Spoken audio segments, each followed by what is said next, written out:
Hi everyone, welcome back to Dobby Books, and today I'm going to cover with you some items that some new books that I've got, plus I'm going to talk a little bit about my Copperfield project. So let's go. So my first thing is that I want to cover, when I was in university last semester I had to take literary criticism, which is required for an English major, and I remember having a very, for the most part I struggled that semester. It was a course that I had difficulty processing. There were all these theories by different authors. I didn't know the authors. I was completely unfamiliar with theories, where they came from, why they thought the way they thought. I was just really sort of wading around in the water, not getting anywhere. I did my best when I had to do written responses to the readings. I did what I could, but I remember some of those readings I couldn't give a response to. My brain was just, stuck. It just wouldn't go beyond a certain point. All I could say was, I don't get it. I just don't get this. Person is nonsense. In my mind I'm thinking, give me some history here. When did this start? And what are they basing it on? And it all seemed like fairly recent, like in the last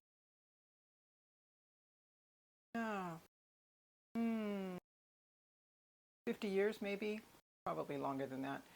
But I just couldn't figure out where it came from. It just dropped out of the sky for me. There was nothing for me to connect it to. And while I was in class, I was trying to find another source on literary theory that would help me to understand more, that would give me more background. And I found one that was a basic text, but it didn't help. So what I did, I looked on, you know what I did? I came upon some recommendations as I was watching my booktubers that I follow, that I'm subscribed to, and a couple of them are university students in the UK. And there were a couple of suggestions that appealed to me, so I thought, well, let me look for these books on eBay, see if I can get a good price on them, because they were university press books, which tend to cost more. So I figured if I can get an edition that's just one edition previous to this, maybe I can get a good price on it. So I did. I found 3. I have 2 of the 3. One of the ones that was recommended, it's called Literary Theory, an Anthologist, edited by Julie Rivkin and Michael Ryan. This is what it looks like here. Now, this one I just received today. I haven't really had a chance to look at it. But as far as its table of contents goes, the way it's broken down appeals to me. And I don't know if this is going to be in chronological order, but it looks like it might just be, which helps me a lot. So, part 1 is formalisms. It covers an introduction. It covers some information on this from various authors. And then part 2 is structuralism and linguistics. Part 3 is psychoanalysis. Part 4, Marxism. Part 5, post-structuralism, deconstruction, and postmodernism. Then part 6 is feminism. Part 7, gender studies, gay lesbian studies, queer theory. Part 8, historicisms. Part 9, ethnic studies, post-coloniality, and international studies. And finally, part 10, cultural studies. So it seems to be more organized than the original one that I had found. This is a bit thick. I'm going to be going through it. If I have something interesting that I find in it, a little bit more information, then I can provide a better review for you, then I'll post that at a later time. The next one I ordered that I still have not yet received is this one here. I want to show it to you. It's the Norton Anthology of Theory and Criticism, and I ordered the 2nd edition. And this one, I don't have the author. Okay, I'm sorry about that. By McGowan. John McGowan. And because I have a lot of Norton anthologies, etc., I figured, okay, this might be a good one. I had a harder time getting a good one on that, so that's why I have not received it yet. I'll give a review on that. And last, this one, which is one I've just started reading, and I very much like it so far. It is the smallest of the three. It's only this big compared to this. So it's a smaller book. It's also smaller as far as width. And I'm really enjoying how the author, Peter Berry, let me hold this up for you a little bit more. This, I believe, this is the 4th edition, so I don't know if this is the latest, but this was described as like new. It's new. This was a brand new one, so I'm just so happy. This has been very plain. This has really helped me understand it a little bit more. So after the introduction, it goes into theory before theory, structuralism, post-structuralism and deconstruction, postmodernism, psychoanalytic criticism, feminist criticism, queer theory, Marxist criticism, new historicism and cultural materialism, post-colonial criticism, stylistics, narratology, eco-criticism, literary theory, a history in 10 events, and theory after theory, appendices, etc. So this, I think I'm going to end up liking a whole lot. But we'll see after I've had a chance to look through all 3 of these books on literary criticism. So that's my very boring and droll nerdy finds that I'm sharing with you. And now let me cover some of the other books that I've gotten. This is another one I'm reading, again, on the nerdy side, but it's a Norton book, and it's a Norton Introduction to Literature. So this is something that we would probably get our freshman year of in university, but I think it's a good idea to review because we had to do so much of this throughout those 4 years. I think we tend to forget a little bit of it, and this is a nice refresher. So I know what I'm doing right now is I'm reading through the different characteristics of literature, and it provides, things like plot and character and point of view, etc. But in each one of the examples, it will talk about, for example, what plot is, and then it gives you example stories. What I'm doing is I'm just reading the description on each one of those, the point of view, character and setting, symbols, etc. Just reading about those items. And once I finish reading about each one of those in the particular section of the book I'm in, then I'm going to go back, reread the description of each one of the characters, and then the example stories. So this is just me kind of reviewing the information that I've been covering in college so far. And this is the Norton Introduction to Literature. And this particular one is the shorter 6th edition. And it's still a little on the thick side, but I think this has been a good find so far. And as some of you may know, I'm participating in Classic and Company reading list. And this is something started by Micah Cummins. Some of you may be familiar with his BookTube channel. Last month in January, they started with Moby Dick.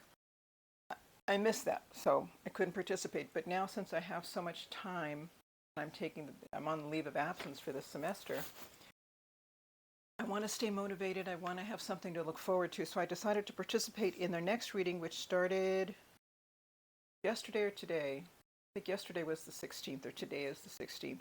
And they're reading Middlemarch. So here's my copy of Middlemarch. This is my Penguin Classics Deluxe edition, which is very pretty. And it has, the deckled edges and the French flaps, etc. I'm reading this one, and I'm not marking it because it's one of my prettier books. I went ahead and I ordered a Norton Critical Edition of the same book, and what I love so much about the Norton Critical Editions, of course, is besides the introduction, it has a lot of critique essays, which provides a lot more information and just some perspectives that I also want to read, because perhaps it's just the college student in me. I want to learn as much as I can. I want to see what others have grasped or picked up from the story itself. And I tried very hard to, those of you who know me, I like to find different editions of an original classic for children. And I tried so hard to find something on Middlemarch And as far as I can tell, there isn't any. So I'll just have this plus my Norton Critical Edition, and that'll be it. But that hasn't been the case with my Copperfield project. So let's go over that. After I finished Middlemarch and participated with Classics and Company, I'm going to start my Copperfield project. And I think I mentioned this briefly in my last video. There is a book out, many of you will be familiar with it, called Demon Copperhead. What Demon Copperhead is about, it's a modern interpretation of Charles Dickens' David Copperfield.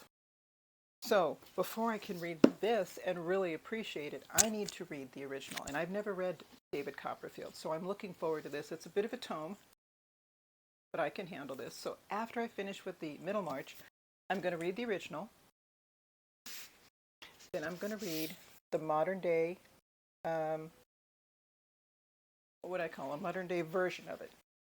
And I went ahead and I looked for other editions for young readers of David Copperfield. And by accident, I wasn't looking for this. I like to go to my library sale. It's every Saturday. I try to go there twice a month, roughly. And on one of those Saturdays last month, I accidentally came upon this, Children's Illustrated Classics. This was a series that my kids used to read. And this is David Copperfield. And I thought to myself, well, maybe I could read that first, and then I'll go ahead and read the original. But then I thought, no, don't do that. No, I'd rather read the original, and then from that, read a children's version of it, and then I can, I think, better evaluate this particular interpretation, David Copperfield. And I also found another one, smaller, shorter, and this one is David Copperfield, retold by Gil Tabner, illustrated by Karen Donnelly. And this one is really cool. This one has, gosh, I'm going to say a third or fourth grader could read this. It has color illustrations. And the one from children's, the Great Illustrated Classics, has black and white illustrations, but I believe it's the same reading level. Third grade and up, like a good third grade reader, a strong third grade reader. I hope that makes sense. Okay, and then the next one I found, I always try to get a graphic novel of the same, and here's one that I found, which is retold by Hilary Birmingham, illustrated by Chris Rolott. And this is the graphic novel version. The only thing I was disappointed in is that there are black and white illustrations, and I was hoping to get color illustrations. But I couldn't tell at the time when I was looking for a graphic novel. They didn't have any option for me to look inside the book to get a peek, so I got what I got. So I'm going to be reading these three editions after I read the original David Copperfield by Charles Dickens. And finally, I'm going to read Demon Copperhead by Barbara Kingsolver. So that's my Copperfield project, and I will definitely be reporting my experience with that and my thoughts and any projects I've done that have become a part of that.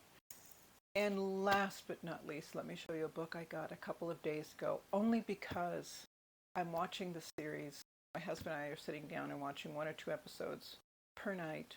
It's based on a story by Philip Dick, and it's called The Man in the High Castle. And you can see it on Amazon Prime.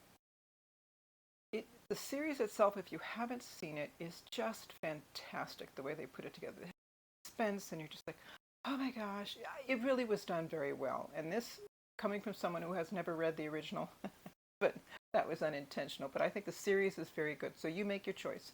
You can watch the series first, and then you can read the book second, or vice versa. I am going to go ahead and start reading this, in spite of the fact that I'm already going to be reading Middlemarch and my other 2 items. I've got to read the and compare it to the series right now. So that's it, everybody. Have an awesome weekend, and I will see you again when I'm farther along with my projects. Take care. Bye-bye.